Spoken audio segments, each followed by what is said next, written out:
Hello, this is Professor Seth C. Orenberg, and today I want to talk to you about a paper that I'm working on.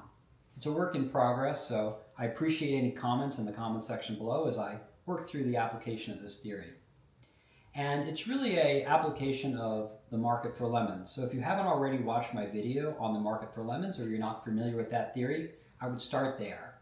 And then we're going to talk about the market for human lemons. We often talk about trust as a feeling, something warm and fuzzy. But I want to strip that away and look at human interaction through the cold, hard lens of economics and game theory.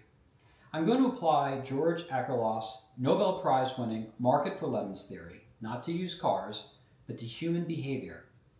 I'm going to look at the mechanisms of why good communities fail and how we can engineer them to succeed in something I'm calling Chump Protection Technology. We're going to protect people who are willing to do the right thing, even at their own expense. Law can serve that function. To build a model, we need to simplify reality. Let's assume there are two types of people in our ecosystem. Type A is a chump, or a cooperator if you want to be nice. They follow the rules. They return the shopping cart. They trust by default. Type B is a jerk, or more clinically, a defector. Jerks operate on pure, short-term self-interest. In a one-off interaction, the jerk wins because they take the benefits without paying the costs. It pays to be a jerk. Every interaction has a scorecard. In game theory, we're going to track various variables. So here are the variables for this game. T is for temptation. This is the free lunch. It's what you get if you cheat while the other person tries to help you. R is for reward. That's the sustainable outcome where we both behave. Sort of an optimal situation if we're both chumps. P is for punishment. That's a stalemate where we lock our doors and trust no one. We know everyone's a jerk. And S is the sucker payoff. It's the most dangerous variable. It's the pain you feel when you trust someone and get burned, when you lose out because you were the chump and someone else chose to be the jerk. Here is the tragedy of the human condition, expressed in math. The temptation to cheat is greater than the reward for cooperating, at least in an individual instance. And the punishment for mutual distrust is better than being a sucker. Because of this inequality, the math dictates that a rational actor should always defect. And knowing this, looking at the situation, if I'm aware of the game, if I don't know who you are, I don't want to risk being the sucker. So I assume you're a jerk, because acting like a jerk, being the defector, is the rational action. And I assume you're rational.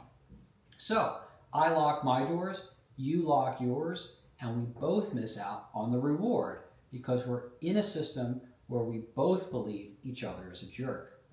That also means there isn't a lot of room for being a chump. You end up being a sucker. Let's put this in a matrix to make it a little bit more visual. Take a look at the top right quadrant. This is the danger zone.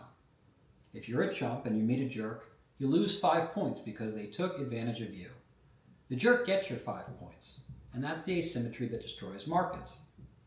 It's not just that the jerk wins. Is that the chump is going to be actively destroyed, because if this happens enough times, the chump has to eventually go bankrupt. Whether these are dollars or social utility or whatever, the chump will eventually exit the system because you can't afford to be exploited this frequently. The only options that are available to you are either to become a jerk or to treat everyone else like a jerk and not be a chump. Look, if jerks had green skin and chumps had blue skin, we wouldn't have a problem. We could just avoid green-skinned people. The problem is we have an information asymmetry. The problem is that the type of person, chump or jerk, is hidden information. In a crowded city or an anonymous internet, you don't know who you're dealing with. You have to guess based on averages. And the penalty for guessing wrong is severe. You could have identity theft or suffer physical harm. In those cases, you can't afford to guess. You have to assume that the other person is a jerk, and you withdraw from cooperating in the marketplace. That's the hidden type problem writ large. That brings us to the most important variable in my thesis, the cost of verification, or CV. How much does it cost? How hard is it for you to find out who the other party really is? In the old days, maybe I'd have to hire a private investigator or ask around the village. And that price could vary. A private investigator costs a lot. Reputation of the village, maybe not so expensive. But the cost is the friction that prevents the trust. So if we can drive the cost of verification down, we can change the equation in the information asymmetry. Let's look at two states of the world, and we'll start with state A, the state where transactions costs are high, in this case the cost of verification, that variable, CV. If the cost of verification is high, let's just say $8, and your potential loss from a bad interaction is lower, let's say $5, you're not going to check the background. You're not going to verify if the party is a peach or a lemon, whether they're a chump or a jerk, whether they're going to cooperate, or whether they're going to take the rewards for themselves. You're just going to take the risk or walk away from the marketplace. It's not rational to spend $8 to avoid a bad interaction that costs $5. So high friction markets fail. And as we know from the Market for Lemons Akerlof paper, again, see my other video for a deep dive on that, the lemons take over because it's too expensive to identify the difference between the bad lemons and the good peaches. The bad money drives out good. So how do we fix this problem? Well, I suppose we could pray for people to be nice to each other, or we could fix it with technology.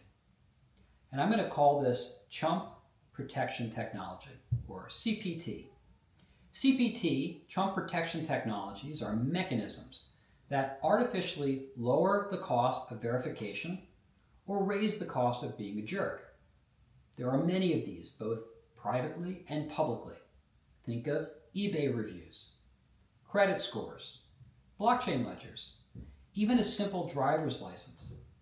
These are all tools designed to make the invisible visible, designed to disrupt the information asymmetry, to provide signaling, which can tell us who we're dealing with. These are Chump Protection Technologies because it makes it okay to be someone who doesn't take advantage of others and survive in the marketplace. Let's take a look at state of the world B, the modern digital world. The cost of verification could be very low in this world. CV could be near zero. I can check your seller rating instantly. I can see if you verified your Twitter account. When CV is near zero, the logic flips. I would verify anyone, everyone. And because I verify everyone, the jerk loses their camouflage. Now we can tell who's green and who's blue. We can almost see the chumps and the jerks immediately because we have these inexpensive verification mechanisms. We can identify and refuse entry to the participants who will take advantage in the marketplace. Lower transactions costs because of digital commerce could change the equation. And it changes the game matrix entirely. We're no longer playing the prisoner's dilemma if we have revealed information. We're playing a conditional game. If you're a jerk, I don't play the sucker outcome. I play avoidance. I don't participate with you, or I offer you a very low value. If I go on eBay and I see you have no sales or a bad credit score, I don't lend, I don't buy.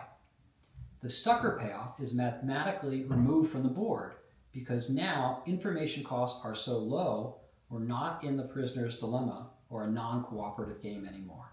Again, it's a movement to a conditional game because we've changed the cost of verification. In biology, we call this an evolutionary stable strategy, an ESS. In a transparent system, being a jerk becomes a self-extinguishing strategy because you get isolated.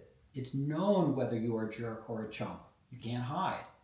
And cooperators, meanwhile, find other cooperators. The system can stabilize at a high level of trust instead of a low level of trust. And this is not because everyone became a saint, but because the cost of hiding bad behavior became too high. Or to put it another way, the cost of verifying good behavior became quite low. To conclude, if we want a better world, we shouldn't just ask people to be nice. We should build Chump Protection Technology. These are systems that make it cheap and effective to be not a jerk, to be safe. We solve the tragedy of the commons, not by preaching morality, but by engineering low-cost verification. Protection precedes cooperation. Thank you for listening to this presentation, and please comment below if you have some ideas around how I can improve the paper and sharpen the ideas. And I look forward to talking about Chump Protection Technology more with you later.